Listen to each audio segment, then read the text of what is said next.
Hi guys, it's 2:50 p.m. here in Vienna, Austria, and in the Philippines it's 8:50 na ng gabi.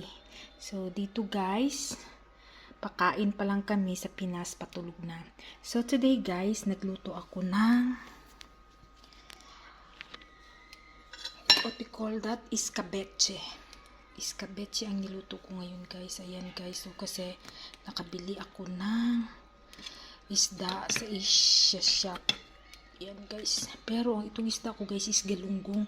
Ang ganda nung nabili ko guys kasi frozen sa guys, pero napaka-presko niya guys. Pag defrost ko guys, napaka-presko talaga niya, as in. So eto guys, isda-isda muna tayo ngayon guys, kasi nakakamiss din kumain ito guys. Sobra ko itong namiss guys, ang escabeche.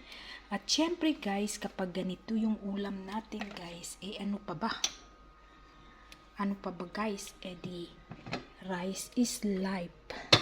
Guys, so kain tayo guys ng Jonas escabeche. Babush!